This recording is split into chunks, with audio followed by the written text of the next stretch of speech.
ingenieras, espero que se encuentren más que bien, mucho mejor, excelentemente bien, no sé cómo explicarlo, pero permítanme, déjenme aquí a bajarle un tanto el tono, el sonido a mi teléfono, porque de repente luego recibo llamadas y bueno, pues buenos días a todos y a todas, ingenieros, ingenieras, si es la palabra correcta de pronunciarlo, ¿verdad? Pero la verdad, pues, me da mucho gusto estar nuevamente aquí con ustedes.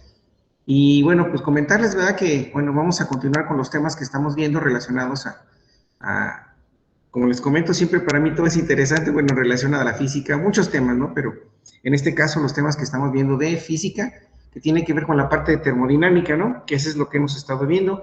Así resumidamente, hasta el momento hemos visto algo relacionado con algunas de las leyes de la termodinámica, la ley cero, la primera ley, y ahora, pues bueno, vimos también lo relacionado con las máquinas de Carnot, en la cual les había comentado anteriormente que les compartí a través del grupo que tenemos en WhatsApp, les compartí un sitio en el cual nos está hablando de las diferentes máquinas de Carnot, en la cual vimos pues básicamente la que fue la clase pasada, en la cual estuvimos hablando sobre la primera ley de la termodinámica y sobre específicamente el diagrama de flujo de una máquina térmica. Eso es lo que vimos la sesión pasada. Y ahora, pues bueno, también vimos lo relacionado a la eficiencia, vimos algunos ejemplos relacionados y también la eficiencia que existe en un área de la electrónica, que es parte de su carrera, que es la eficiencia, pero en la parte del consumo de potencia, que también tiene mucha relación aquí con la eficiencia de una máquina térmica, en la cual vimos que está relacionada en un trabajo entre lo relacionado a la cantidad de calor, ¿no?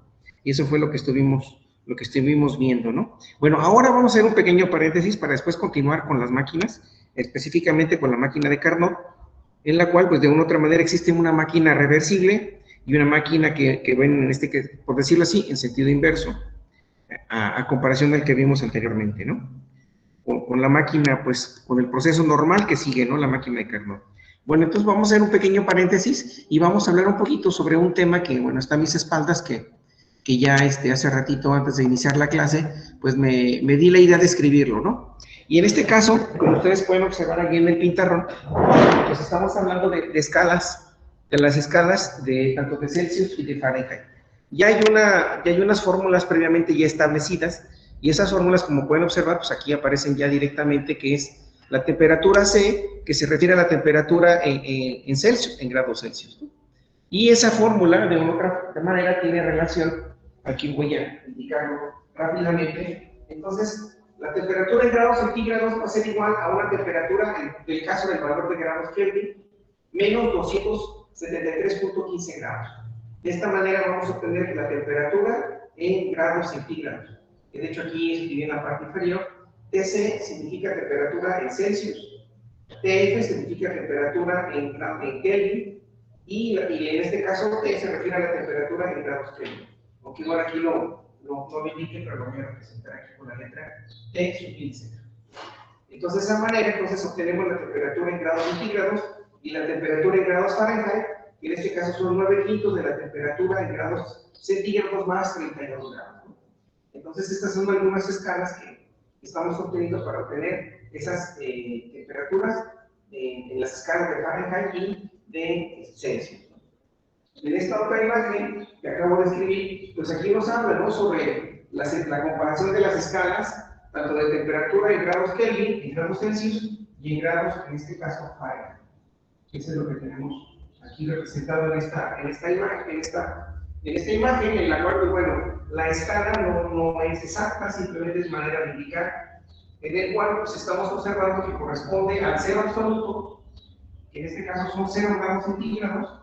Esto equivale en grados Kelvin, la temperatura en grados centígrados, a menos 273.15 grados, y en relación a grados Fahrenheit corresponde a menos 459.67 grados Fahrenheit.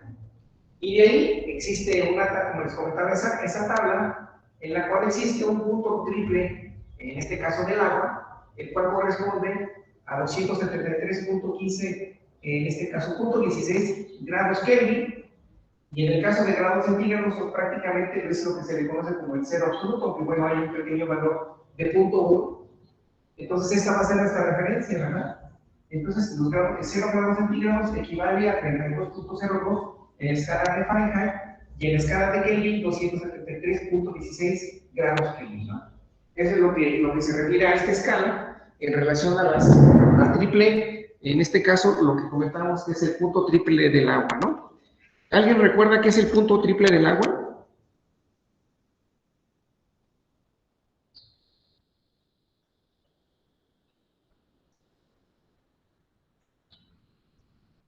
¿Sí, sí recuerda cuál es esa definición del punto triple del agua?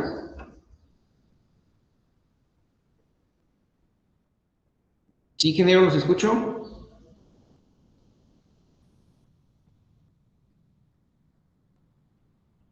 ¿Sí alguien recuerda qué es eso? El punto triple del agua. ¿Nos pueden ayudar, Es, ingenieros, con una pequeña ¿no, definición? no son los tres estados del agua, profe? Tiene que ver con ello, ¿verdad? Exactamente.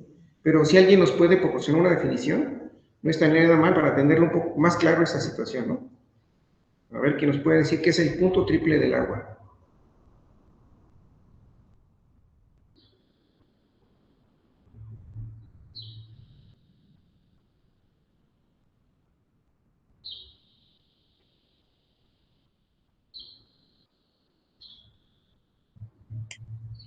Si quiere yo, profesor. A ver, ¿quién Es, eres? Andrea, Por favor, Andrea, te voy a agradecer mucho tu participación. Siempre es es importante la participación de ustedes, ¿sí, ingenieros? Sí, adelante, Andrea. gracias. Es el punto triple, es aquel en el cual coexisten en equilibrio del estado sólido, líquido y gaseoso de una sustancia. Se define con respecto a una temperatura y a una presión de vapor. Ok. A ver, ¿me la puedes dictar, por favor? Para escribirla aquí en el pizarrón. Sí, profe. Dice, el punto triple, Ujú. el punto triple es aquel en el cual coexisten, A ver, permíteme. Es que no escribo tan rápido como tú me dictas. Es aquel en el que coexiste. Así coexisten es. En el que, en equilibrio en el que coexiste. ¿Sí? Es aquel en el que coexiste un equilibrio. ¿Ok? Perfecto. Un equilibrio el estado sólido. del estado o equilibrio del. Sí. Otra vez, es aquel en el cual coexisten, con Ajá. coexisten en equilibrio el estado sólido, Equilibrio, el estado sólido, ajá, líquido líquido, ok, sí, y gaseoso y gaseoso de una sustancia. de una sustancia. Perfecto. Sustancia, ¿qué más? Punto. Se define con respecto Se define, ok, con a una temperatura respecto a una temperatura,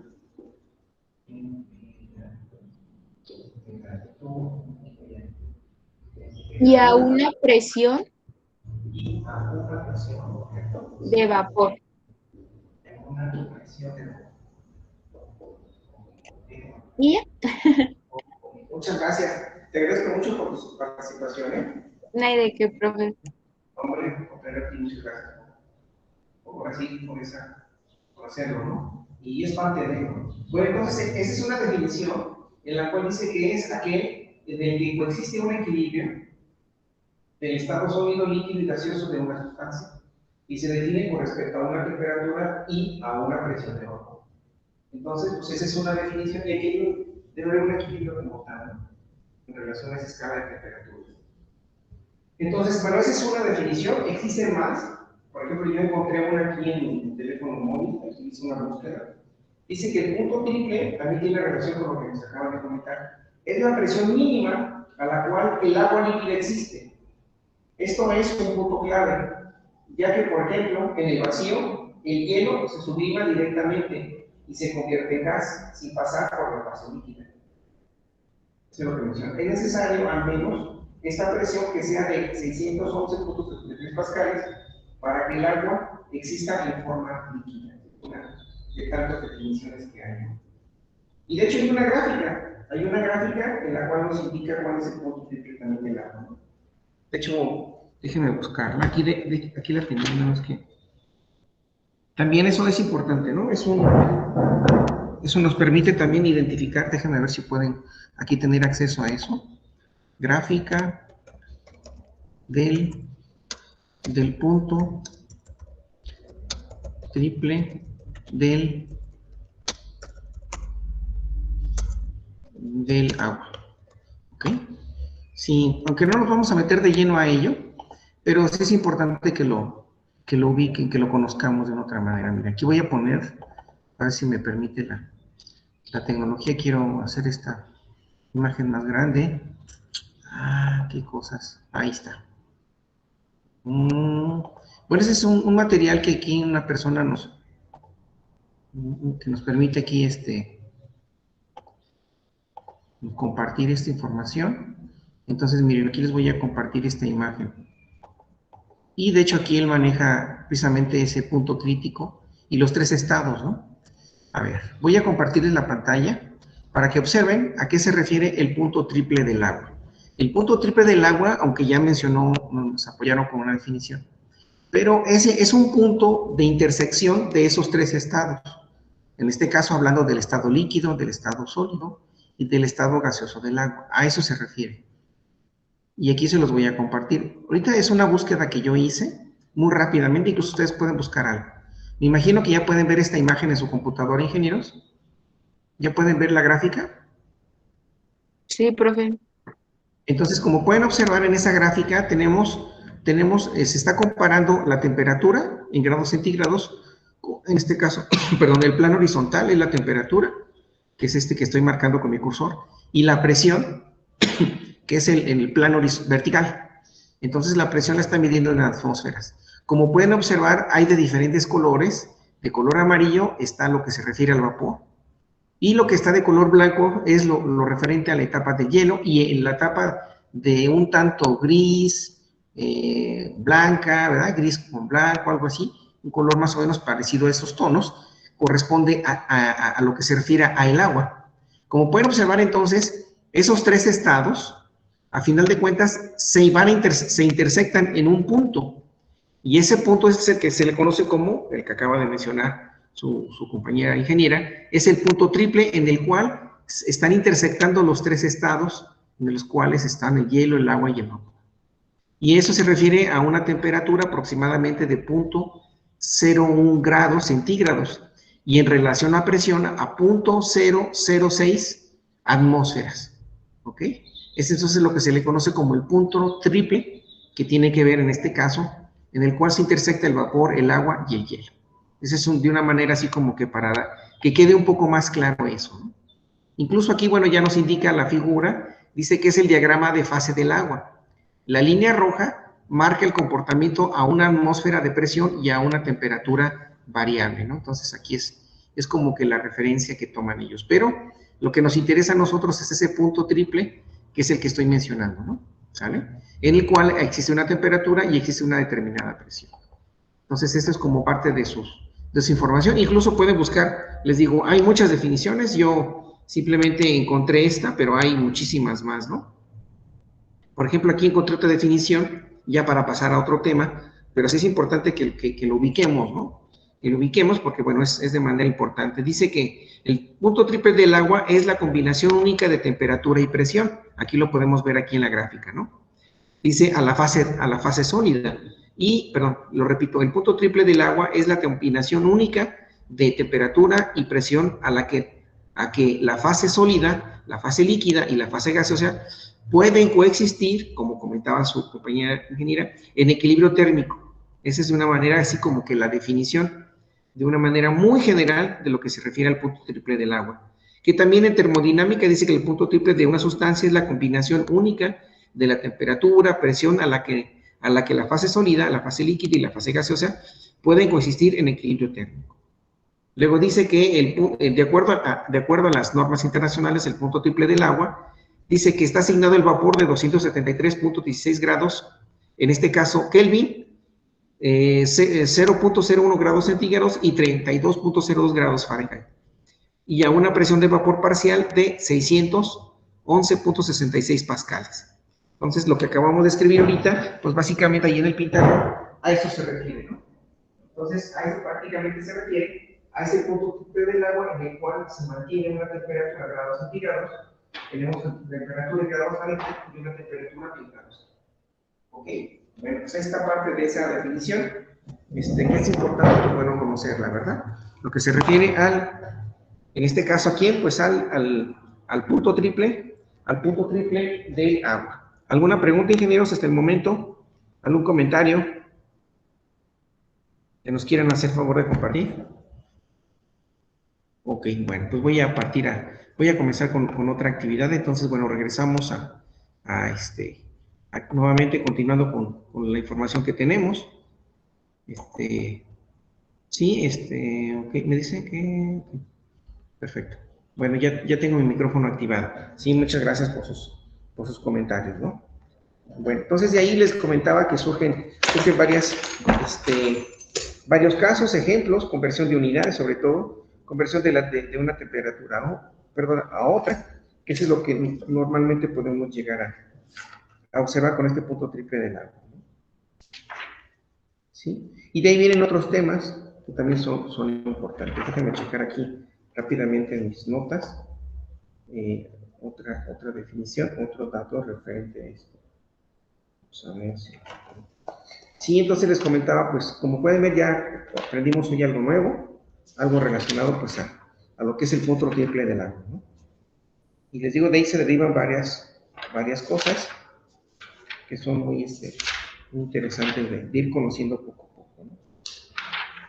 Y de ahí podemos hablar entonces también cuando, por ejemplo, ustedes saben, en la cuestión de la termodinámica, ya en cuestión de un metal, ustedes saben que los aceros, en el caso, bueno, no sé si hayan tenido ustedes la oportunidad de caminar sobre las vías del tren. Ustedes saben que las vías del tren, de una u otra manera, bueno, aquí voy a hacerlo, un ejemplo, las vías del tren no están juntas, no están completamente pegadas una con respecto a otra, ¿no? Tiene una determinada separación. Okay. ¿Qué sucede cuando caminamos en las calles? Se observan las calles, los bloques de concreto, o en este caso de cemento, entonces normalmente son cuadrados. Y entre un bloque y otro bloque, ponen en ocasiones, dejan un espacio. Dejan un espacio, incluso algunas personas que se encargan de la construcción, dejan pedazos de madera entre bloque y bloque, o van poniendo determinada cantidad de adornos, pero siempre dejan un espacio entre las dos planchas de cemento. Incluso las carreteras y varios lugares van dejando esos espacios. ¿Ustedes saben por qué hacen eso? ¿Ingenieros? ¿Saben por qué hacen ese tipo de espacios en las vías del tren, en el caso como comentaba, en el caso de en las calles, en las banquetas, van dejando espacios entre bloques o entre planchas de cemento? ¿Saben por qué? ¿Saben por qué pasa eso? Yo tenía entendido, profe, porque si se echa una sola placa se tiende a tronar, o sea, es mejor dividirla ya que tenga un corte perfecto que a que se esté tronando el piso y tienda sí, pues a hacerse baches. Yo tenía entendido eso. Sí, de hecho tiene que ver eso también, ¿no? Sí, pero de una u otra manera, también eso nos permite, un tantito que ya se me arregló aquí. Sí, lo que quiero hacer es comentario, aquí voy a hacer una pequeña figura. Hagan de cuenta que esta mitad que divide el pizarrón que voy a escribir, por ejemplo, este espacio, este es un pedazo de concreto, y aquí está el otro pedazo de concreto, está diciendo. Así, aquí lo podemos observar. Entonces, normalmente siempre hay divisiones, ¿no?, entre los espacios. ¿Cómo le llaman los que trabajan en este caso la construcción? Les llaman boquillas. Boquillas, aquí les meten unos espacios donde van poniendo los diferentes bloques de cemento, o en este caso mosaico. Entonces, ¿qué pasa? Por ejemplo, si estamos hablando de cemento, en el caso de los bloques de cemento, o algún otro material, déjenme escribirlo bien. Solamente yo me entiendo. Excelente. Entonces, ¿qué pasa cuando hace frío? O también lo que sucede con las vías del ferrocarril. ¿Sí? Entonces aquí tengo una pequeña, dos barras de ferrocarril. ¿Sí? Entonces, ¿qué pasa cuando empieza a impactarse, en este caso, quién? Pues el calor, ¿no? El sol. ¿Qué sucede? ¿Qué pasa? ¿Qué nos sucede a nosotros cuando estamos recibiendo el calor? El sol, los rayos del sol. ¿Qué sucede con nosotros? Pues nuestro cuerpo se calienta, ¿verdad?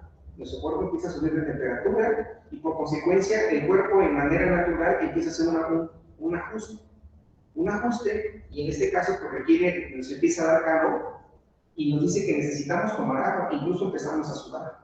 Y nos empezamos a poner de color rojo, nos empezamos pues ahora sí que los rayos del sol algunas personas empiezan a ponerse un tanto de color más rojo, más, ¿cómo les llaman? Chapeadas, incluso se llegan a quemar, ¿verdad? Por la cantidad de sol que estamos recibiendo y por consecuencia nuestro cuerpo tiene que empezar a hacer esos ajustes de manera natural, ¿no? Para poder, para poderse sentir bien y tener esa temperatura adecuada que tenemos. En el caso del cemento y en el caso de un material sólido, como son las vías de ferrocarril, que es un acero, cuando hace mucho calor se expanden, o sea, tienden a crecer. Es por eso que se pone esa diferencia o ese espacio entre una plancha y otra. ¿Para qué? Para que cuando ese cemento cuando esté recibiendo una cantidad de sol, se expande, o sea, tiende a hincharse, se hace más grande. Y las vías de ferrocarril sucede lo mismo. Entonces, imagínense las dos vías del ferrocarril en esta forma y hace calor, pues ¿qué va a suceder? Que se dilatan todas sus moléculas, sus partículas con las cuales está constituido ese material y llega un momento en que como se dilatan, se expanden y llega un momento en que llegan a chocar. Imagínense que pasa un tren a través de esa vía y prácticamente están pues esas dos rieles de acero. Entonces llega un momento en que se pueden estar hasta doblados y pueden provocar un accidente. De tal manera es que siempre se deja una separación entre esos dos rieles de ferrocarril y lo mismo sucede con el cemento o el concreto, ¿no? Caso contrario, que cuando hace frío, en este caso el acero y en el caso del cemento se contrae y por consecuencia no es que se reduzcan, no es que se reduzcan mucho, pero sí llegan a reducirse en cuestión de ciertas dimensiones, ¿no? Entonces es por eso que en el caso de estos dos elementos la termodinámica tiene que ver mucho, bueno, hay otros elementos con los cuales están constituidos, pero básicamente eso es lo que llega a suceder. Entonces es una característica que tiene el acero y el cemento, en el cual se dejan ciertos espacios para que las vías del tren, pues bueno, obviamente no estén juntas completamente y puedan llegar a provocar un accidente igual en los cemento. Y esos, bueno, son estudios que se han dado anteriormente. Esto lo hago en relación, pues estamos hablando de qué, de la temperatura, ¿no? Aquí ya sería cuestión de investigar a qué temperatura se expande y a qué temperatura se contrae, tanto el cemento, el concreto, y en el caso del acero de ferrocarril, que debe ser un acero ferromagnético de una otra. Entonces, como para mencionar algunos casos. Y me imagino que ya terminaron de hacer de hacer sus anotaciones respectivas, ingenieros, de lo que estamos viendo, que van a escribir una escala o una conversión de unidades que se refiere a la temperatura absoluta o también llamada temperatura en grados Kelvin, ¿no? Lo voy a escribir de este lado. Me imagino que ya tomaron sus notas, ingenieros, o todavía no. No, profe, todavía no. Entonces la temperatura en Kelvin, aquí lo voy a poner, la temperatura en Kelvin es igual, en este caso, la temperatura absoluta en Kelvin, en este caso es la temperatura en grados centígrados, más, en este caso, 273, en este caso, 0.15 grados. ¿Okay? Entonces, esta es, como que no la incluí dentro de estas fórmulas. Déjenme ver si hay un pequeño espacio. Pero es muy grande. Pero voy a borrar este concepto. ¿Ya le tomaron captura de pantalla, amigos? Bueno, aquí lo voy a dejar nada más como una referencia para que lo pongan en cuenta. ¿Okay? Aquí está. Entonces tenemos que la temperatura en Kelvin es igual a la temperatura en grados centígrados más 273.15 grados. Básicamente es despejar de esta fórmula de la temperatura de grados centígrados, despejamos para encontrar la temperatura en Kelvin y prácticamente. Ok, si gustan hacer sus anotaciones, ingenieros, para poder hacer ahorita unos pequeños ejercicios relacionados a las escalas de temperatura. Por favor.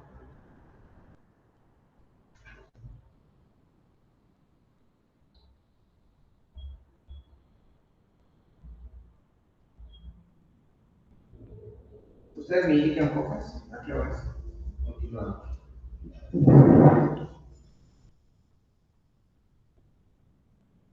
A mí me tocó comprobar que el agua ebulle a nivel del mar a 100 grados centígrados. Tuve que ir trabajé en una empresa hace algunos años y tuve la oportunidad de hacer unas pruebas a nivel del mar y ahí, bueno, en esta ocasión fui a Acapulco, allá en las playas de Acapulco. Y ahí hicimos unas pruebas a nivel del mar donde comprobamos que el agua ebulle a 100 grados centígrados. Bueno, muy interesante hacer ese experimento hace algún tiempo que tuve la oportunidad de viajar y hacer esas pruebas, ¿no? Fueron muy agradables. Bueno, y aparte, pues también estar en la playa, pues siempre también es mejor, ¿no? Eso también es agradable.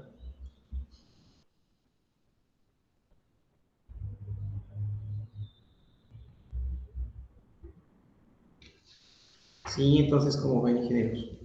Profe, Sí, dígame adelante. ¿y ahora ya no ha salido en bici o qué? Sí, todavía continúo todos los fines de semana, salgo. ¿Cómo no? Logramos hacer Oh, pues la otra vez vino acá Salva, pues, profe, y no me visitó. Hubiera dicho, íbamos a echar unas chelitas. Este fin de semana anduvimos en la Paseo del Alto, ¿eh? Ya anduvimos, por allá anduvimos allá. Y bueno, pues te voy a borrar para hacer algunos ejercicios. ¿Te puedo borrar, ingenieros? Pero voy a comenzar con el ejercicio. Sí, profe. Vamos a hacer unos pequeños ejemplos relacionados. Entonces, bueno, ya conocemos algunos puntos. Entonces, por favor, los ejercicios son convertir. En este caso, convertir. Inciso A. En este caso van a ser 40 grados centígrados y menos 5 grados centígrados a escala de Kelvin. A escala de Kelvin. Y luego tenemos otro caso, inciso B. Inciso B, 220 grados Kelvin y 498. En este caso igual grados Kelvin. En este caso a escala centígrada. Y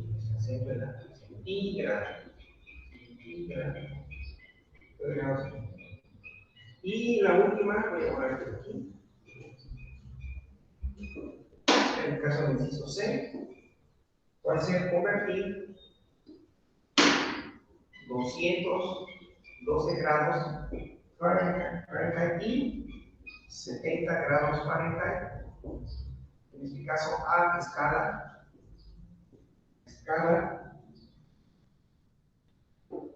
Kelvin.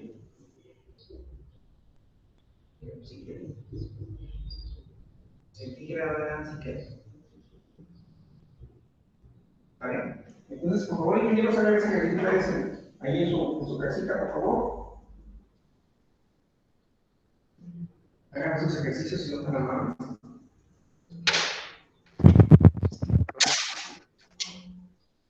Y convertir. ¿Dónde ven? En el punto, en el inciso B, ¿es 438 o 448? No te escucho. No te escucho, Eberto. No escucho tu Sí. micrófono. Sí. ¿Es 498 o 448? Sí, gracias. Deja de escribir bien. Son 400, es 4, 9, 8 grados. Gracias. Y no aquí gracias a la observación. Porque pienso yo que escribo bien, pero me he dado cuenta que no. Ven, están algunos ejemplos. Por favor, resérvalos allí en sus casitas, por favor, ingenieros.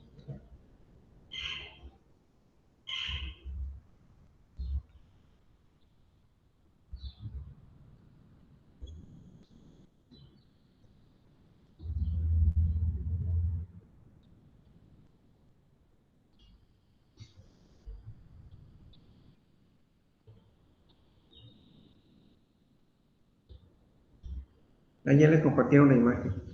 Qué bueno.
Ingenieros, ¿cómo van?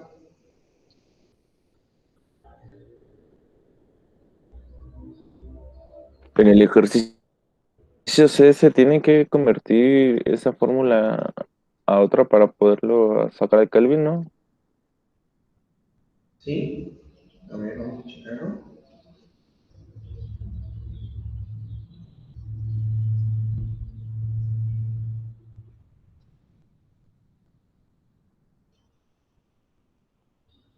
Entonces, para el primer caso, ¿a cuál te refieres? ¿Al de grados centígrados? Convertir de grados centígrados a Kelvin. Perdón, no lo escuché bien. En este caso, la temperatura de Kelvin de 40 grados centígrados. Entonces tenemos que sumarle, ¿no? En este caso la temperatura de Kelvin, pues en este caso el primer ejercicio, del inciso A, hay que sumar los 40 grados más los 273.15 y te da la temperatura en Kelvin para el inciso A. Para el inciso B, tienes temperatura en Kelvin y hay que convertirla a grados centígrados.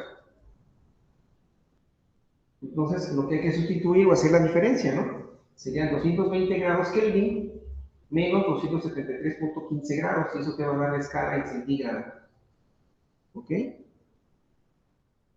Y los 212 Fahrenheit, hay que convertirlos a ¿qué?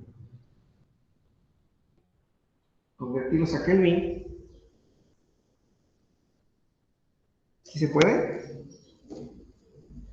Los Fahrenheit a Kelvin. Entonces tendremos que despejar, ¿verdad? Tenemos que multiplicar, aquí no hay una fórmula como tal. Como dice su compañero, tenemos que hacer algo ahí, ¿no?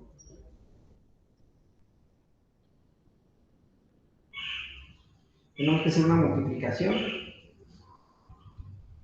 Ahí se hace una multiplicación de Kelvin es igual a 273 grados por los grados centígrados, perdón, más bien menos los grados centígrados, y eso nos va a dar la escala en Kelvin. A ver, chequen ese dato, ingenieros. Estamos hablando de Fahrenheit a Kelvin.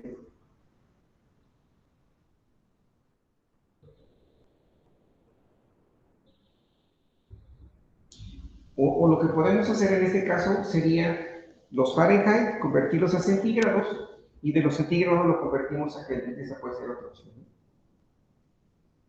En el caso de inciso C, esos grados Fahrenheit, convertirlos a centígrados, Y luego en centígrados son grados Kelvin, ¿no? Ese sería el dato.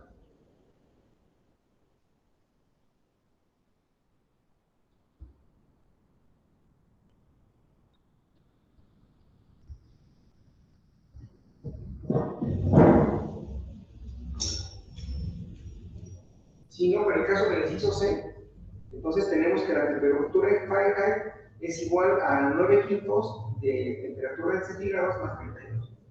Pero aquí nos está dando los grados, en este caso Fahrenheit. Profe, ¿no De debería tal quedar forma que si como... nosotros, Ah, perdón. Yo pensaba que ya estaba resuelto, pero yo pensé...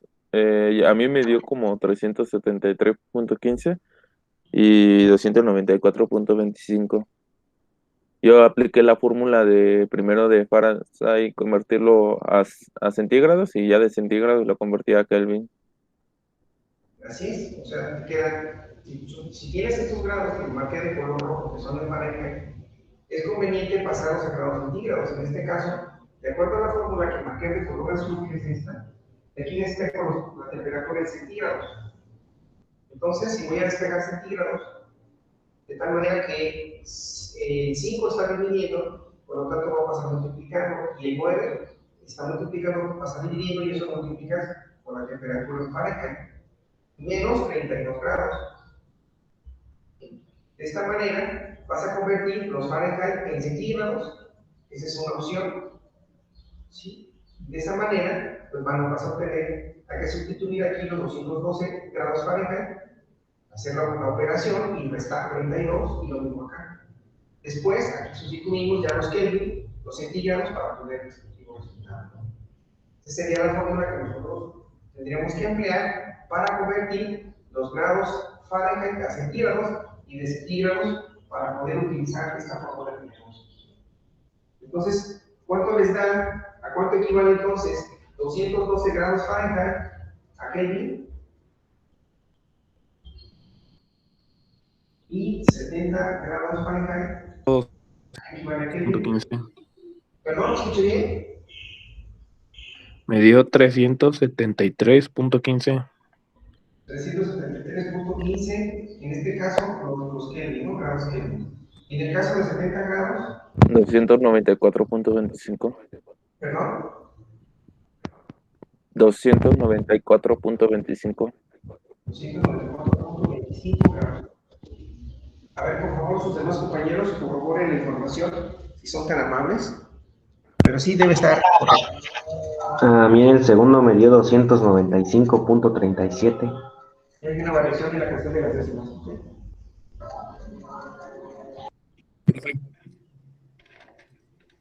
Sí, hay una variación en cuestión de las décimas. Bueno, entonces, pues prácticamente ese es el caso que tiene un poquito más de dificultad. Nada más es cuestión de despejar. Entonces, cuando tengamos un ejemplo en temperatura en Fahrenheit, en grados Fahrenheit, hay que convertirlo a centígrados y de centígrados lo convertimos a Kelvin. Ese es el detalle que tiene un poquito más de dificultad. Los demás, si son tan amables, ¿qué resultado? ¿A qué equivale entonces 40 grados centígrados? En este caso, a grados Kelvin, si son tan amables, y menos 5 grados centígrados en la escala de Kelvin. ¿A qué corresponde? En 40 da 313.15 grados Kelvin. 313.15, en este caso, grados Kelvin. Y en el caso de centígrados, de los 5 grados centígrados, 268.15 grados Kelvin. 268.15. Fíjense que, ahora continuamos en relación a 220 grados Kelvin. En este caso, en escala de centígrados, ¿a qué corresponde? Y 498 grados Kelvin, ¿a qué unidades corresponde en temperatura en centígrados? Menos 53 grados Celsius. Menos 53, ¿qué? Grados Celsius. Ok, grados Celsius. ¿Y la temperatura de 498 grados Kelvin? 224.85 grados Celsius. 85 grados Celsius.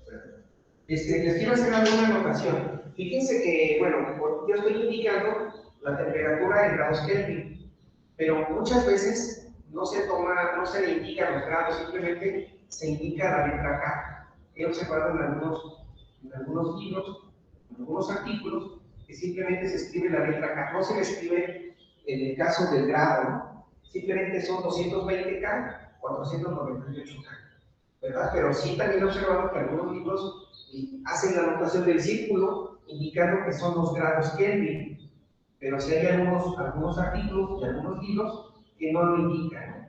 Entonces, nada más para que estén así como que enterados de que, bueno, efectivamente existe ello, ¿no? Esas dos notaciones, ¿verdad? Igual aquí te sucede lo mismo en esta parte de aquí abajo. Hay quienes sí lo toman y hay quienes no. Será cuestión de ver irnos a una norma o alguna norma ya internacional que tenga que ver con el sistema internacional de unidades, cómo se debe escribir de manera correcta, así con el grado Kelvin, grado y no la letra K. Esa sería una cuestión de irlo observando, pero les hago el comentario porque sí es importante. Y también sucede lo mismo con los medios. Bueno, ¿alguna pregunta hasta el momento, ingenieros, con respecto a este tema que estamos viendo el día de hoy? ¿Algún comentario?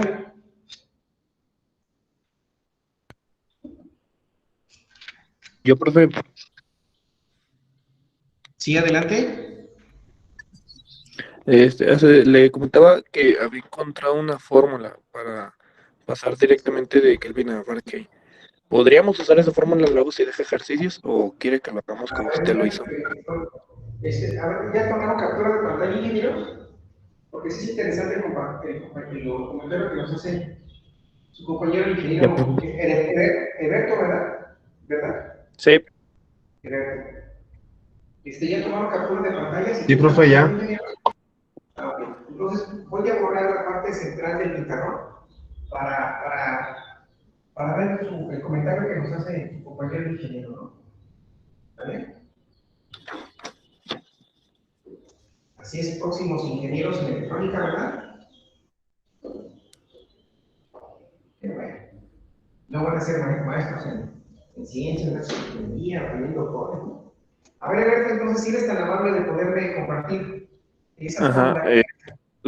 ¿Los grados Kelvin es igual? Ok, entonces Kelvin, es igual A los grados Fahrenheit más 459.67. Y todo eso por 5 novenos. Sí. Entonces, esos 5 novenos los voy a poner aquí adentro.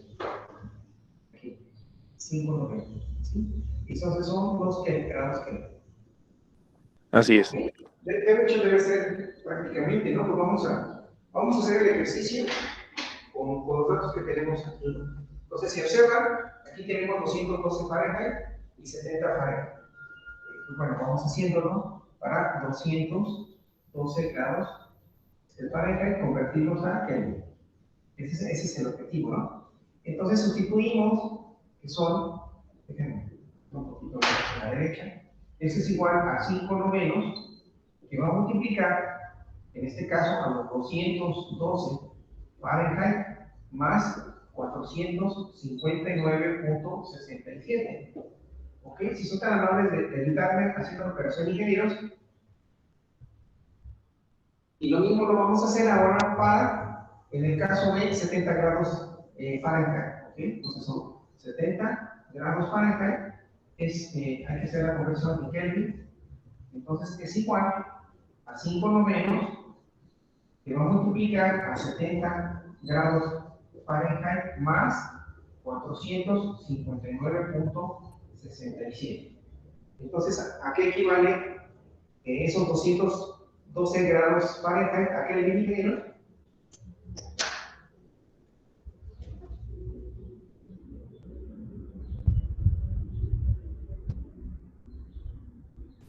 A mí me dio 372.776. Entonces, 212 grados Fahrenheit es igual a ¿cuánto? 372. ¿Punto? .776. En caso, grados Kelvin. entonces observen aquí el dato. Bien. El siguiente, por favor. Ahora 70 grados Fahrenheit a Kelvin.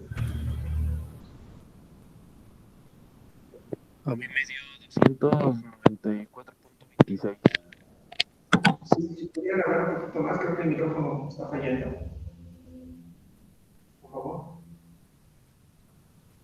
¿Lo pueden repetir otra vez?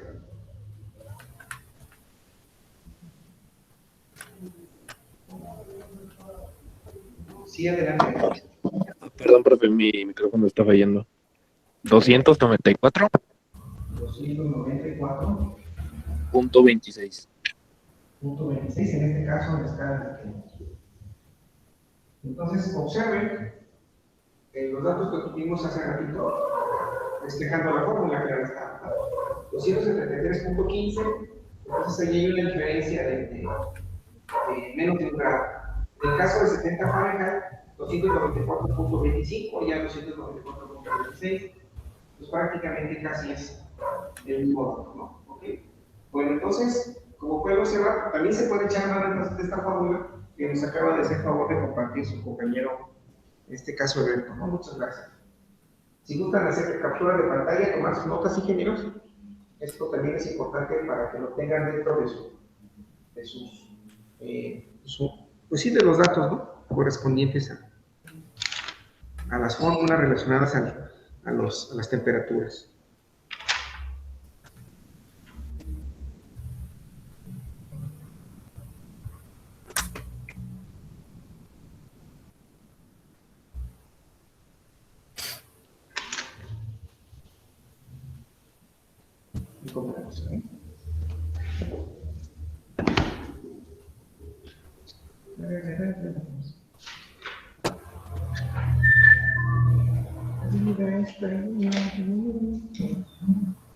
Que los detalles más sencillos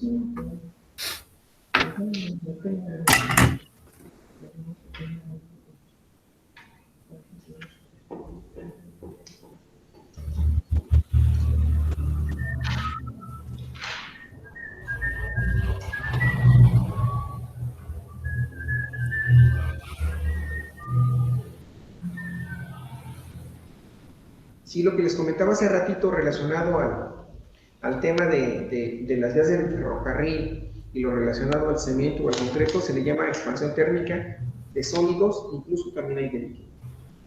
¿Verdad?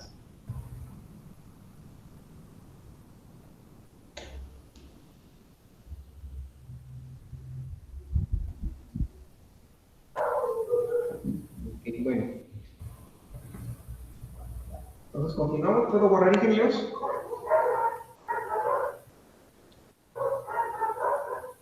Bueno, entonces vamos a continuar un poquito hablando sobre el caso de un ejemplo que tiene que ver con el ciclo de Carnot, así de manera muy rápida, ¿no?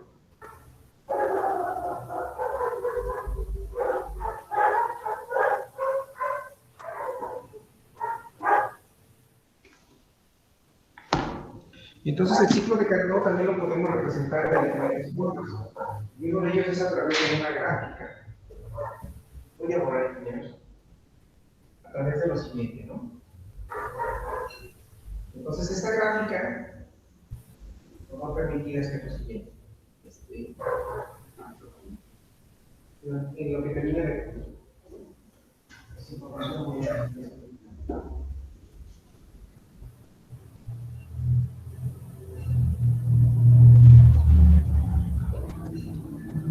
entonces eso fue lo último que realizamos. Ahora déjenme checar a ver si encuentro aquí la información que necesito aquí rápidamente y les comparto en la pantalla. Aquí. Alguien nos compartió su audio. Muy bien, muy bien. Vamos a hacer la representación. Representación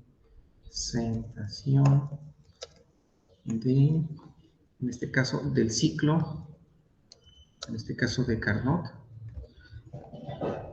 en diagrama. El ciclo de Carnot, en diagrama, En este caso, el diagrama que se representa en Carnot tiene que ver un tanto con la cuestión de la presión y un tanto también con el volumen, ¿no? Entonces, en este caso, PV, se le llama así. Vamos a ver. Aquí que nos dé una explicación un poquito más comprensible. Es que hay diferentes formas, y eso también lo podemos representar, por ejemplo, con un pistón, que esa es una de las maneras con las cuales también se indica el ciclo de Carnot a través de un pequeño pistón. Y hay muchos ejemplos, ¿no? Incluso hay tutoriales que nos permiten hacer algunos ejemplos relacionados a ello. Y aquí voy a poner una imagen, así muy rápidamente, ¿no? De ese ciclo de Carnot, pero bueno, creo que no lo muestra. No está la gráfica que yo esperaba. A ver, déjenme ver. Vamos a buscar otra gráfica. Yo lo decía por la cuestión del tiempo que tenemos. ¿Qué es esto? Sí, pero no muestra aquí las líneas que deseo. Y eso nos ayudaría muchísimo. Vamos a ver esto. Es esta, Creo que esta nos va a permitir un poquito más. Híjole, está muy chiquita la imagen. Creo que no se alcanza a ver muy bien. No, está muy pequeñita la imagen. Sí, aquí nos habla del pistón y el proceso que sigue, ¿no? Pero no me ayuda mucho. Bueno, la voy a escribir en el pizarrón mejor, por cuestiones de espacio.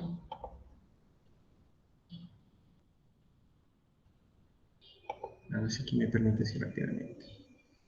Vamos a ponerla. Okay. Vamos rápidamente aquí. No se me desesperen, ¿eh? Ahorita la vamos a imaginar.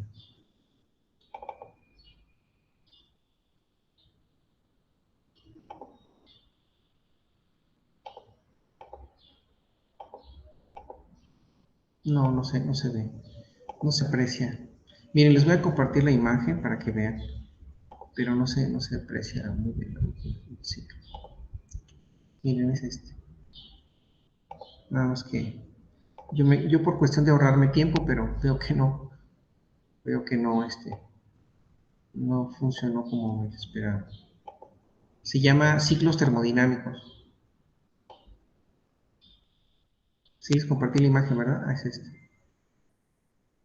Entonces aquí hay un proceso 1 al proceso 2, proceso 2 al proceso 3 y del 4 se regresa. Eso tiene que ver con el ciclo de Carnot. Entonces, por ejemplo, en el primer ciclo, ¿sí observa la pantalla, ingenieros? Entonces dice, se define el ciclo de Carnot. Ok, gracias, como un proceso cíclico reversible que utiliza un gas perfecto y que consta de dos transformaciones, tanto la isotérmica como dos adiabáticas, tal como se muestra en la figura. Entonces, en el primer proceso aquí en este caso, se observan aquí, del punto 1 al punto 2, que hay una cantidad de calor. Entonces, por lo tanto, de aquí en medio está lo que se le conoce como trabajo útil. Y aquí va a haber una temperatura constante en el punto A y una temperatura constante en el punto B. De tal manera que el pistón va a subir o puede bajar dependiendo de la cantidad de calor que se le está generando.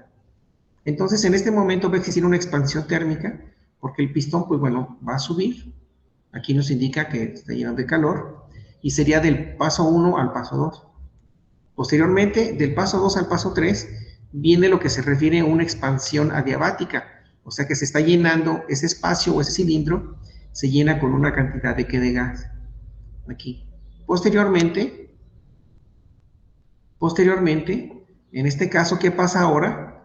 Que ahora se presiona hacia abajo y pasa a lo que se le conoce como una compresión, o sea, se está comprimiendo esa cantidad de calor a una temperatura 2, y eso se le llama proceso isotérmico.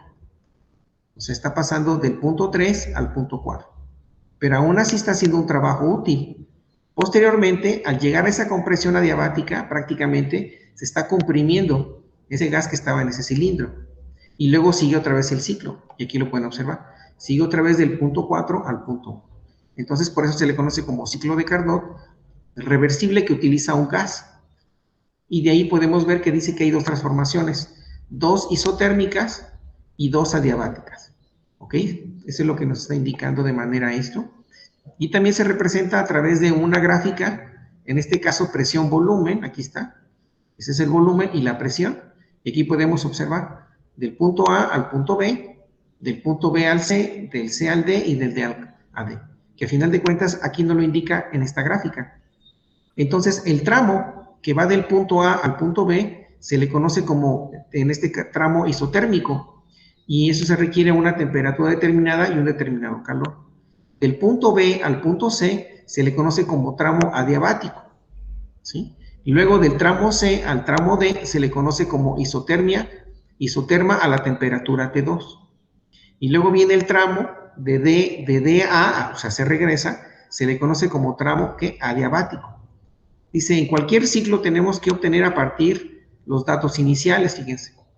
Presión, volumen de cada uno de los vértices, o sea, vértices de la unión. Luego el trabajo, calor y la variación de energía interna de cada uno de los procesos. El trabajo total, el calor absorbido, el calor cedido y el rendimiento del ciclo. Esas son algunas cosas que tienen que ver con esto, ¿no? Se los explico de esa manera muy general, pero lo que quiero es, me regreso aquí a... Sí pueden ver la pantalla, ¿verdad? Entonces esto también lo podemos representar con la siguiente gráfica. ¿Sí? Esa gráfica, de una u otra manera, es prácticamente el mismo caso, pero la imagen la toman de la siguiente manera. Entonces aquí voy a hacer mi escala, en este caso que tiene que ver con la presión, que voy a hacer un poquito más amplio. Aquí vamos a tener lo relacionado con volumen. De tal forma que les comentaba que aquí va a haber un punto inicial, y después de ese punto inicial va a llegar a otro punto, y luego termina en otro punto, y así sucesivamente, ¿no? Lo voy a hacer un tanto diferente cuando lo muestran ahí en las gráficas, y de esta forma. Y ahí está. Entonces, a final de cuentas, aquí vamos a tener un volumen 1 y una presión 1, como tal. Y luego en este vamos a tener un volumen 2 con respecto a una presión 2, que de hecho es parte de, igualmente aquí, tenemos otro punto, volumen 3 con presión 3. Posteriormente tenemos volumen 4 con respecto a la presión 4. Entonces, esa es la representación de este ciclo. Para ello, vamos a tener una temperatura constante, pero aquí no hay varios procesos.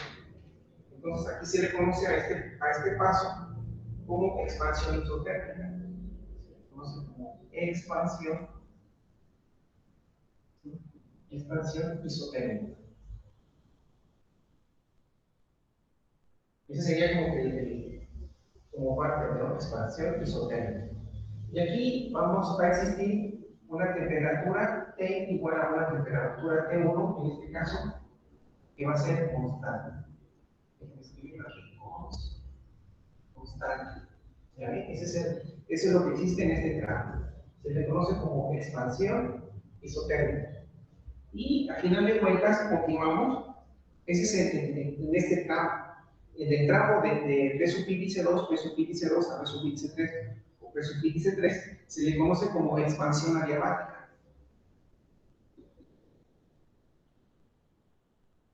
Expansión adiabática.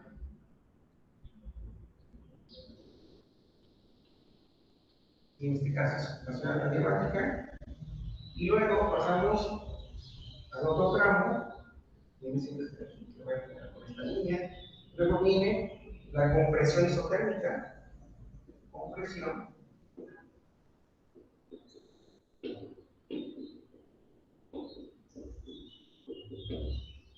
Compresión isotérmica. Aquí va a existir una temperatura T subíndice T y T subíndice 2 que también es constante. ¿Ok?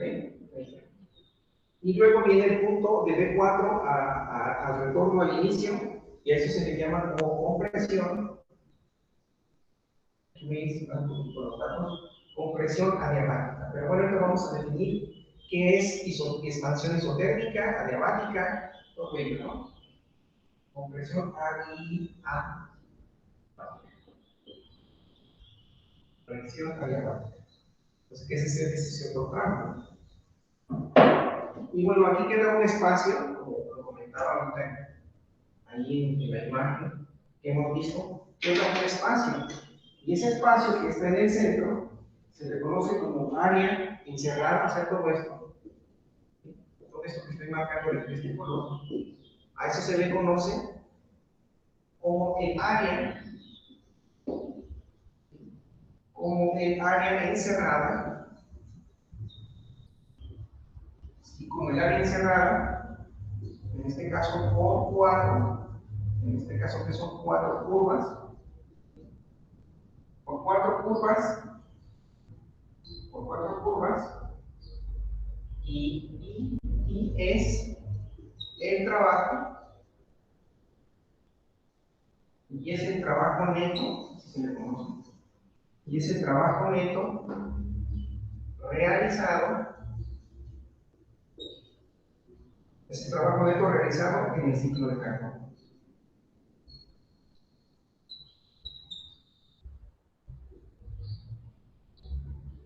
Ciclo de carbono. ¿Okay? Entonces, esa es de una otra manera lo que se conoce como esa parte.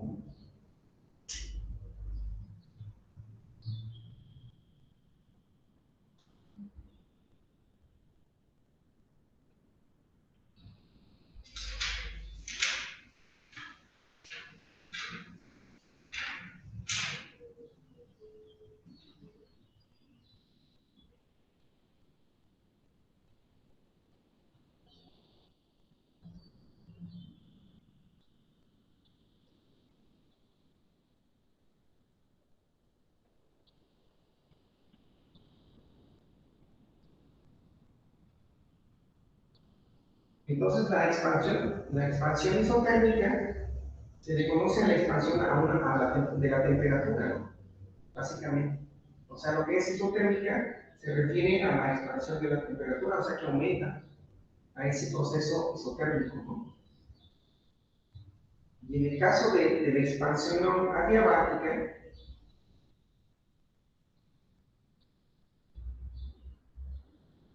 en este caso la expansión adiabática tiene que ver con la expansión de un gas, básicamente, en el cual ni recibe calor de sus alrededores ni pierde calor. A eso se le llama expansión, en este caso adiabática.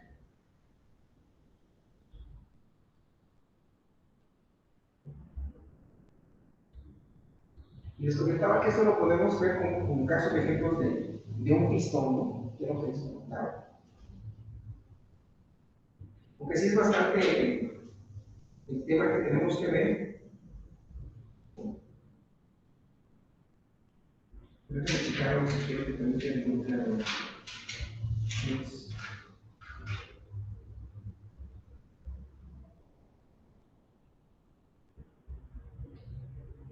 Voy a checar esa definición. Eso me interesa mucho que quede claro qué es eso. Mientras pueden ir copiando la imagen.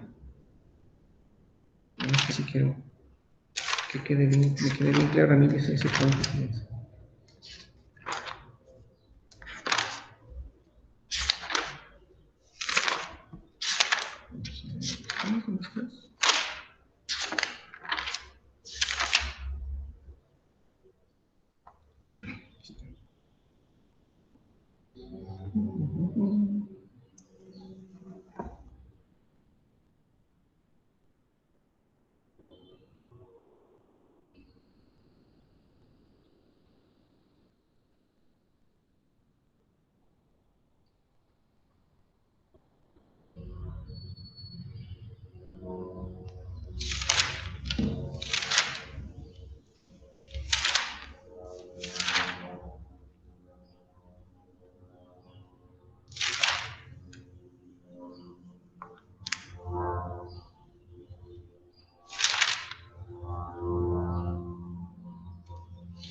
No está esta parte.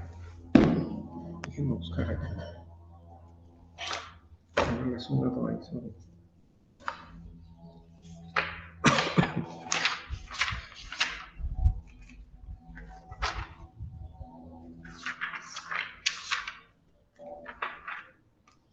Sí, entonces básicamente eso se refiere cuando se comprime un gas. Eso es a lo que se refiere el ciclo de Carnot, ¿no? Eso es lo que de una otra manera nos está indicando. Sí, o sea, en este caso, el teorema de Carnot dice, expresa que ninguna máquina térmica real que opere entre las temperaturas puede ser más eficiente que una máquina que opere reversiblemente en un ciclo de Carnot entre las mismas temperaturas, ¿no? Eso tiene que ver con lo que estamos viendo del ciclo de Carnot, pero quiero encontrar algo que sea más, pues para que se entienda más, ingenieros, ese es mi objetivo, ¿no? Y yo lo observo, por ejemplo, si yo lo entiendo, pienso que me es más fácil a ustedes hacerles esa reflexión, pero bueno, voy a salir de aquí de esta presentación que tenemos. Déjenme buscar algo más, algo que me permita así como ya sé qué voy a hacer. A ver, vamos a buscar aquí, vamos a buscar algo más sí, más didáctico. Esa es la palabra correcta. Vamos a poner aquí.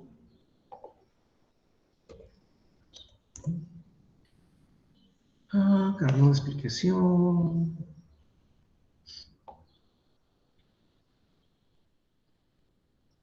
Bueno, aquí hay varias opciones, pero quiero ver a ver si aquí se aparecen unos videos así bonitos. Así sí que estén así interesantes. A ver,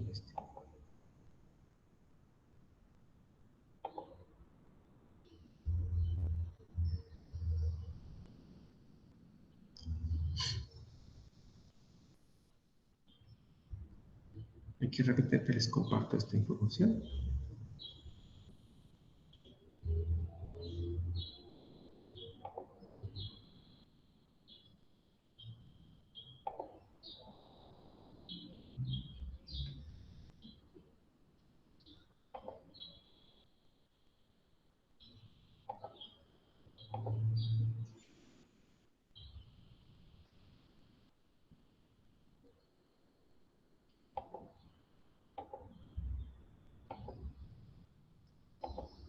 Bueno, aquí vamos a ver un poquito algo más, ¿cómo se llama? Una aplicación como tal. No voy a tomar en cuenta este ejemplo.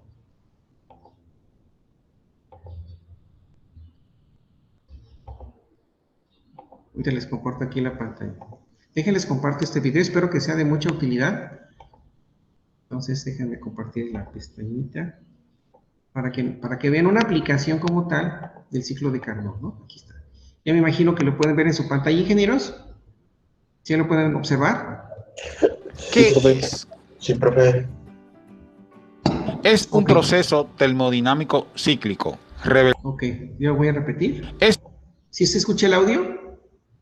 Sí, profe. Ok, bueno. un proceso termodinámico cíclico, reversible. Ok, repetir. Un poquitito nada más. Ahí está. Proceso termodinámico cíclico, reversible, que se produce en un equipo o máquina. Este se compone de 4 procesos reversibles, 2 isotérmicos y 2 adiabáticos. Este posee el rendimiento más alto. Veamos la siguiente imagen de un ciclo de Carnot. Tenemos la caldera que genera un calor, una turbina que genera un trabajo, condensador que genera calor másico,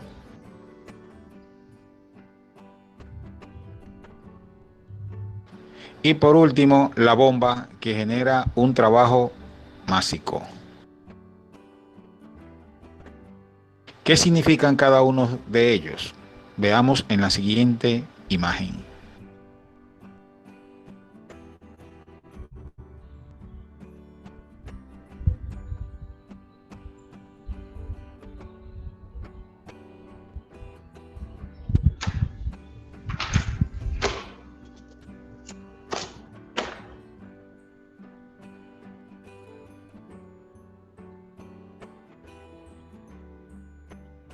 Entonces ahí tenemos las diferentes unidades que tiene cada ciclo de Carnot, ¿no? Eso fue lo que nos mostró ahorita. tanto el calor como el trabajo. Y ahí viene parte de lo que se refiere al ciclo de Carnot. Entonces, en el paso 1 nos está indicando qué es lo que está haciendo del punto 1 al punto 2, de manera como van a trabajar cada una de las partes. Eso es lo que está indicando, ¿no? Podemos observar que del 1 al 2 existe una expansión adiabática reversible. O sea que se genera un calor. Sin embargo, del 2 al 3 existe una expulsión reversible de calor.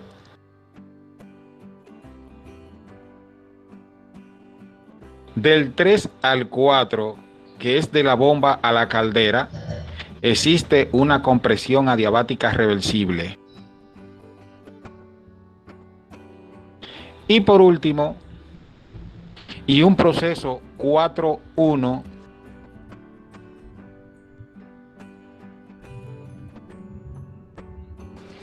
que es la absorción reversible de calor. Bueno, este ejemplo ya lo habíamos visto anteriormente. Se genera una temperatura alta, pasa una cantidad de calor, y luego de ese calor pasa a la máquina. Aquí tenemos la máquina térmica de Carnot representada, donde tenemos alta temperatura, TH, QH, que significa calor tomado de la alta temperatura, la máquina, el trabajo neto, el calor tomado de la baja temperatura. La eficiencia la podemos determinar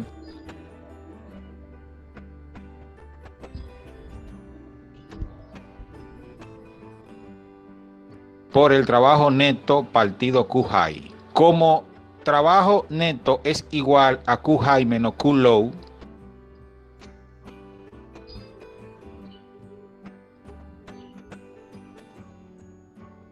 sustituimos la ecuación de la eficiencia donde 1 menos Q-low partido Q-high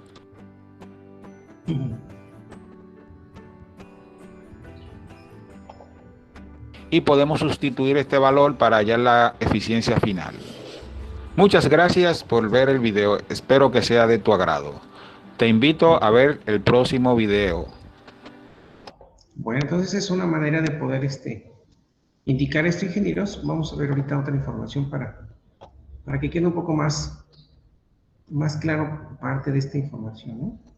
Pero bueno, ese es algo. Mire, vamos a ver otro, en la expansión de un cilindro. Vamos a ver este otro video. Permítame tantito.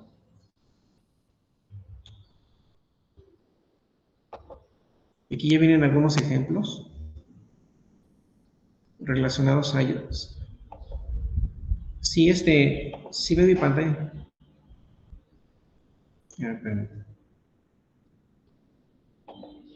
Permítame tantito.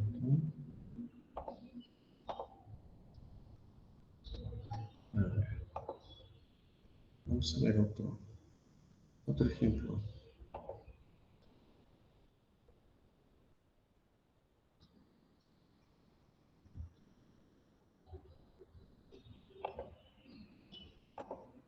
No hay un video así que se me haga interesante. Dios.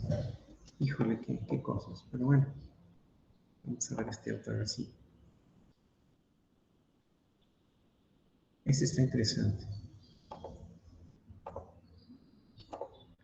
Miren, este video, aunque bueno, dura. Ok, fíjense, voy a reproducir este video. Este es un video que voy a compartirles para que lo vayan tomando muy en cuenta.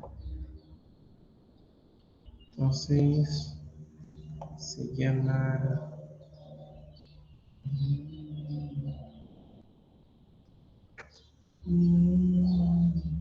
Creo que es esto. Aquí están. ¿Ya lo pueden ver la pantalla, ingenieros? Funcionamiento del ciclo de... ¿Sí pueden ver la pantalla, ingenieros? Sí, profe. Sí, profe. Voy a reproducirlo, Carnot y comprender su importancia como ciclo hipotético e ideal con el máximo rendimiento teórico posible que sirve de referencia para analizar el desempeño de los ciclos termodinámicos reales. En primer lugar, se define el ciclo de Carnot y se presentan los estados y procesos que conforman el ciclo de Carnot de potencia y el ciclo de Carnot de refrigeración. Seguidamente se presentan los dos corolarios de Carnot a partir de los que se plantearán las expresiones para poder calcular el rendimiento máximo en ciclos de potencia y de refrigeración. Finalmente se resuelven 3 sencillos ejemplos prácticos de aplicación, terminando el vídeo con un breve resumen del tema. Empezamos definiendo el ciclo de Carnot como un ciclo termodinámico reversible que trabaja entre dos focos térmicos, caliente a temperatura T sub C y frío a temperatura T sub F, y está constituido por 4 procesos internamente reversibles, 2 procesos adiabáticos y 2 procesos isotermos. El ciclo de Carnot es el ciclo que proporciona el máximo rendimiento para unos focos térmicos determinados. A pesar de que es un ciclo hipotético e ideal que no se puede implementar en la práctica, sirve de referencia para analizar el funcionamiento de los ciclos reales. A continuación se presentan detalladamente el ciclo de Carnot de potencia, que puede operar con vapor o con gas como sustancia de trabajo, y el ciclo de Carnot de refrigeración, también denominado ciclo de Carnot inverso, que funciona con fluido refrigerante. Observen en esta imagen que bueno, terminó. Dice el ciclo termodinámico reversible. En este caso tiene dos, le llaman ellos dos focos o dos etapas. Una es térmica caliente y la otra es fría, que eso tiene que ver con los procesos adiabáticos y con los procesos isotérmicos. Eso es a lo que se refiere parte de esto, ¿no? Y luego... el ciclo de Carnot de refrigeración, también denominado ciclo de Carnot inverso, que funciona con fluido refrigerante. El ciclo de Carnot de potencia es un ciclo de potencia reversible que trabaja entre un foco caliente a temperatura T sub C y un foco frío a temperatura T sub F. Consta de 4 procesos internamente reversibles cuya representación gráfica se muestra en los diagramas PV y TS, considerando el agua como fluido de trabajo.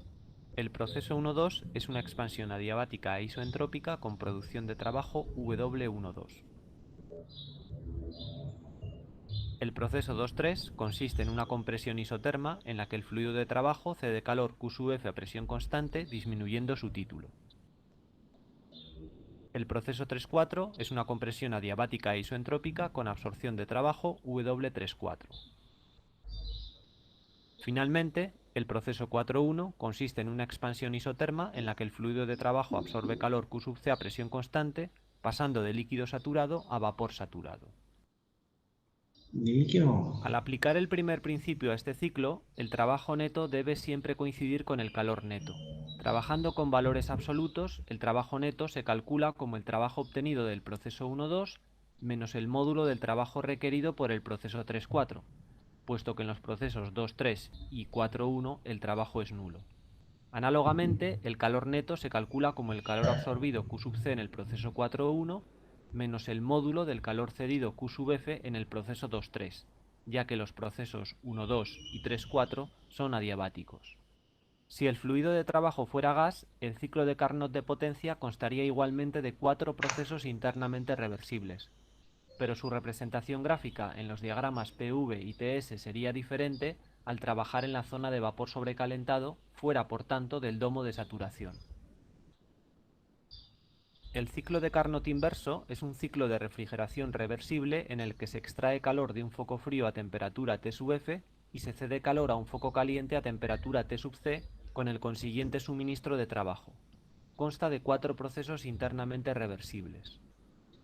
Proceso 1,2, que es una compresión adiabática e isoentrópica con absorción de trabajo W1,2.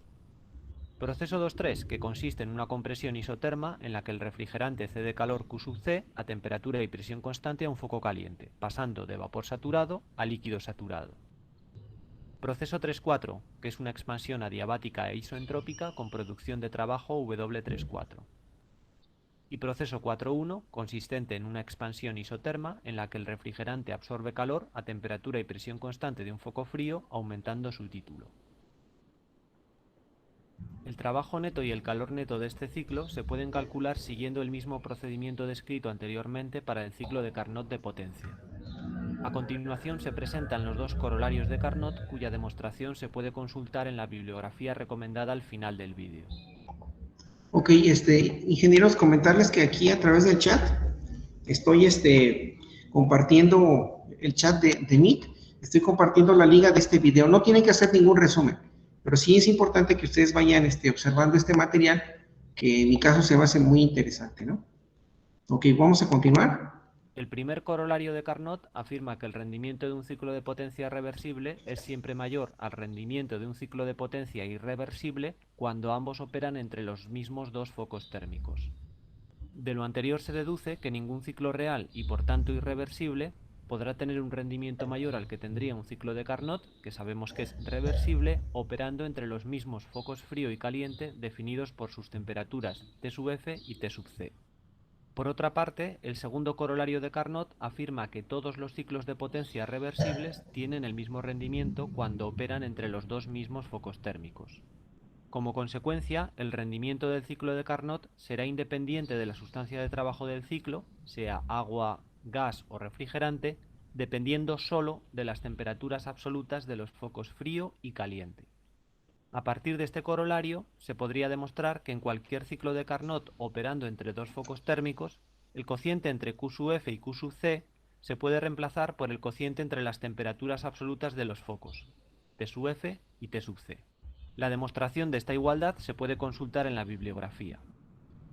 Veamos ahora cómo calcular el rendimiento máximo en ciclos de potencia y en ciclos de refrigeración operando en modo refrigerador o en modo bomba de calor. Eso es interesante, A ingeniero, partir de chéquenlo. los corolarios anteriores, hemos visto que el rendimiento máximo teórico en cualquier ciclo termodinámico real es el rendimiento de un ciclo de Carnot que operase entre los mismos focos térmicos que el ciclo real. En los ciclos de potencia, su desempeño máximo se evalúa a partir del rendimiento térmico máximo del ciclo, que se define como el valor máximo del cociente entre el trabajo neto y el calor absorbido Q sub C. El balance de energía aplicado al ciclo nos dice que el trabajo neto es igual al calor neto e igual a la diferencia entre Q sub C y el módulo de Q sub F. Introduciendo esta expresión en la ecuación anterior se obtiene una nueva ecuación. Teniendo en cuenta que el valor máximo del cociente obtenido se alcanza en el ciclo de Carnot, en el que la relación entre las transferencias de calor en los focos térmicos se puede reemplazar por la relación entre las temperaturas absolutas de dichos focos, se puede afirmar que el rendimiento térmico máximo de un ciclo de potencia es igual a 1 menos el cociente entre T sub F y T sub C. Como T sub C es siempre mayor que T sub F, podemos afirmar que el rendimiento térmico máximo de un ciclo de potencia será siempre menor que la unidad. Así es. Por tanto, para aumentar el rendimiento máximo, interesa que la temperatura absoluta del foco frío sea lo más baja posible y o la temperatura absoluta del foco caliente sea lo más alta posible. Es decir, la diferencia entre ambas temperaturas deberá ser lo mayor posible. Conviene destacar, no obstante, que existe un límite inferior en la temperatura del foco frío, que tendrá que ser mayor o igual a la temperatura ambiente del entorno local o la temperatura del agua de refrigeración disponible en los ríos o lagos del entorno. Para bajar T sub F por debajo de la temperatura ambiente, se requeriría un ciclo de refrigeración que en general no resultaría rentable. La siguiente figura muestra cómo, tomando un valor constante de T sub F igual a 298 Kelvin, el rendimiento térmico máximo aumenta al aumentar el valor de T sub C. Obviamente, el rendimiento máximo es nulo si T sub F es igual a T sub C. Y cuando T sub C tiende a infinito, el rendimiento máximo tiende hacia un límite asintótico de 1, si bien esta situación no es realista. En los ciclos de refrigeración donde el objetivo sea absorber calor, es decir, enfriar, su desempeño máximo se evalúa a partir del ER máximo del ciclo, que se define como el valor máximo del cociente entre el calor absorbido y el módulo del trabajo neto. Sustituyendo el módulo del trabajo neto por la ecuación obtenida del balance de energía, se obtiene una nueva expresión cuyo valor máximo se alcanza en el ciclo de Carnot. De este modo, el ER máximo de un ciclo de refrigeración es igual a T sub F dividido entre T sub C menos T sub F. Por tanto, para aumentar el ER máximo, interesa que la temperatura absoluta del foco frío sea lo más alta posible y o que la diferencia entre T sub C y T sub F sea lo menor posible. La siguiente figura muestra cómo, tomando un valor constante de T sub C igual a 298 Kelvin, el ER máximo aumenta al aumentar el valor de T sub F. Obviamente, T sub F deberá ser siempre menor que T sub C, y cuando T sub F tienda al cero absoluto, el ER máximo tendería a cero, si bien esta situación no es posible ya que incumpliría el postulado de Nernst. En los ciclos de refrigeración donde el objetivo sea ceder calor, es decir, calentar, tal como sucede en las bombas de calor, Su desempeño máximo se evalúa a partir del COP máximo del ciclo, que se define como el valor máximo del cociente entre el módulo del calor cedido y el módulo del trabajo neto. Sustituyendo nuevamente el módulo del trabajo neto por la ecuación obtenida del balance de energía, se obtiene una nueva expresión cuyo valor máximo se alcanza en el ciclo de Carnot. Por tanto, el COP máximo es igual a T sub C dividido entre T sub C menos T sub F. Como T sub C será siempre mayor que T sub C menos T sub F, podemos afirmar que el COP máximo será siempre mayor que 1. Para aumentar el COP máximo, interesa que la temperatura absoluta del foco caliente sea lo más alta posible y o que la diferencia entre T sub C y T sub F sea lo menor posible. La siguiente figura muestra cómo, tomando un valor constante de T sub F igual a 298 Kelvin, el COP máximo aumenta al disminuir el valor de T sub C. Obviamente, T sub C deberá ser siempre mayor que T sub F, y cuando T sub C tiende a infinito, el COP máximo tiende hacia un límite asintótico de 1, si bien esta situación no es realista. Ok, bueno, ingenieros, bueno, aquí vienen todavía algunos otros ejemplos, viene la segunda parte, pero esa la vamos a ver en la siguiente sesión. A continuación Ok. se plantean tres sencillos Bueno, ejemplos prácticos prácticamente de dura aplicación 5 del minutos. cálculo del rendimiento máximo en ciclos Vamos a reales. terminarlo, ¿no? Ok. En el primer ejemplo, suponemos que tenemos un ciclo de potencia que produce un trabajo neto de 300 kilojulios a partir de un consumo de energía por transferencia de calor de 1000 kilojulios. Sabiendo que el ciclo recibe el calor de un flujo de gases calientes a 570 Kelvin y cede calor al ambiente que está a 300 Kelvin, se pide calcular el rendimiento térmico máximo. Como hemos visto, el rendimiento térmico máximo de un ciclo de potencia es igual a 1 menos el cociente entre las temperaturas absolutas T sub F y T sub C. Sustituyendo los datos conocidos, se obtiene un rendimiento térmico máximo de 0.47 expresado en tanto por 1 o de un 47% si lo expresamos en porcentaje. Si se calcula ahora el rendimiento térmico del ciclo de potencia real como el cociente entre el trabajo neto y el calor absorbido Q sub C, ambos datos conocidos, se obtiene un rendimiento térmico del 30%, que obviamente es inferior al rendimiento térmico máximo. En el segundo ejemplo tenemos una cámara frigorífica que requiere una potencia de 1 kilovatio para poder mantener en su interior una temperatura de menos 10 grados Celsius, siendo la temperatura del aire exterior que la rodea de 23 grados Celsius. Sabiendo que en esas condiciones el fluido refrigerante absorbe 2.5 kilovatios en forma de calor del interior de la cámara, se pide calcular el ER máximo. Tal como se ha explicado, el ER máximo de un ciclo de refrigeración es igual a T sub F dividido entre T sub C menos T sub F. Con los datos conocidos de las temperaturas absolutas, se obtiene un ER máximo de 7.97. Si se calcula ahora el ER del ciclo de potencia real como el cociente entre Q sub F punto y el módulo de W neto punto, ambos datos conocidos, se obtiene un ER de 2.5, que obviamente es inferior al ER máximo. En el tercer ejemplo, se sabe que la demanda térmica de una vivienda para mantener su temperatura interior a 21 grados Celsius cuando la temperatura del aire exterior es de 5 grados Celsius es de 100 kilovatios hora al día. Suponiendo que dicha demanda se cubra mediante una bomba de calor con un COP de 4, se pide calcular el trabajo neto mínimo por unidad de tiempo. A partir de la ecuación del COP máximo y con los datos conocidos de las temperaturas absolutas, se obtiene un COP máximo de 18.38 que obviamente es superior al COP de 4. Sabiendo que el COP máximo es el cociente entre el módulo del calor cedido por unidad de tiempo y el módulo del trabajo neto mínimo por unidad de tiempo, se puede despejar W neto punto mínimo.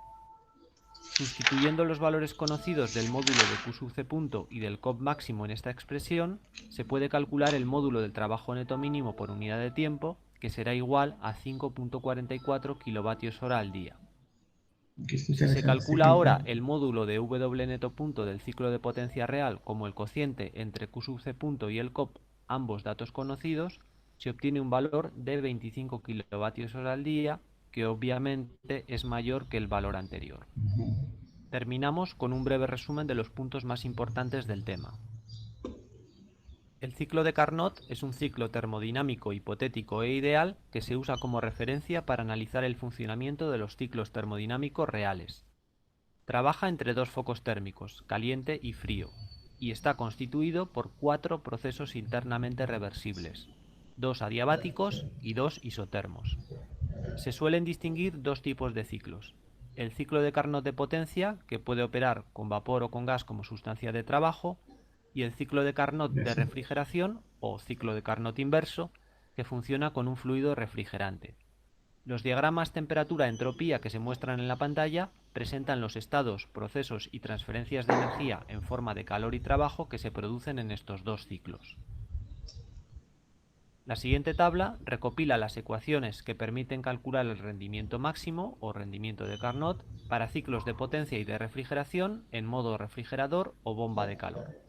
Como se puede observar, los valores del rendimiento térmico máximo, del ER máximo y del COP máximo dependen únicamente de las temperaturas absolutas T sub F y T sub C de los focos frío y caliente.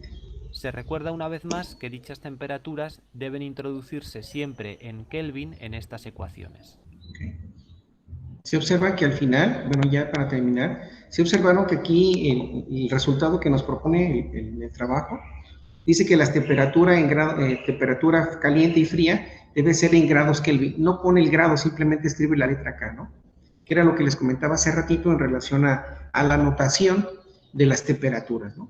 Bueno, este es un ejemplo, es un video muy interesante que nos permite conocer aplicaciones y en dado caso ejemplos relacionados a lo que es las máquinas térmicas, que tiene que ver mucho con el ciclo de Carnot. Entonces, esto nos va a servir de mucha utilidad para, bueno, como parte de aplicaciones, que es lo que estamos hablando en la parte de termodinámica. Es necesario mencionar que la termodinámica es un tema muy amplio. Aquí podemos observar ya aplicaciones muy prácticas y muy claras y precisas referentes a las máquinas térmicas que se refieren al ciclo de Carnot o máquinas de Carnot. ¿Alguna pregunta, ingenieros? Comentarles que ya este video, ya les compartí el link a través del chat de Kit que tenemos en esta clase de MIT, de tópicos selectos de física. Aquí en el chat ya compartí el link por si alguien desea repetirlo. Tómelo muy en cuenta, pues, para posteriores actividades, ¿no? ¿Algún comentario hasta el momento, ingeniero, respecto a este tema? ¿Sí los escucho, ingenieros? ¿Algún comentario al respecto? Pues sí está interesante, profe, pero sí está un poco confuso. Bueno, hasta ahora. Pero ya con el tiempo. Bueno, sí, en realidad tienen toda la razón. Sí les pido de favor que empiecen a leer un tantito de esta información, de esos temas, porque es obvio, ¿no? Son temas muy rápidos, muy concretos, pero sí les pido de favor de que por su parte también lean, ¿no? Échense un clavadito en algún tema relacionado a los ciclos de Carnot, vean videos, vean tutoriales, y eso también les va a permitir ir aprendiendo un poquito más, ¿no? Entonces, que no quede nada más simplemente en lo que vemos en clase, sino que también por su cuenta hagan un poquito, darse tiempo para leer esta información, ¿no? Bueno, entonces hasta aquí vamos a dejar la clase del día de hoy y continuamos con la siguiente sesión, ingenieros, si son tan amables. Les agradezco mucho por su tiempo y bueno, pues estamos en contacto, ¿sale? ¿Algún comentario? Sí, adelante, Andrea, a la orden. Profesor, ¿nos daría chance de dar un pequeño anuncio? ¿Es relacionado a la clase? No, es otra cosa, pero ya que están aquí mis compañeros. Ok. Bueno, nomás permíteme terminar entonces aquí de quitar la grabación, por favor. ¿Sale? Sí, profe, gracias. A ti, gracias. Al contrario, gracias por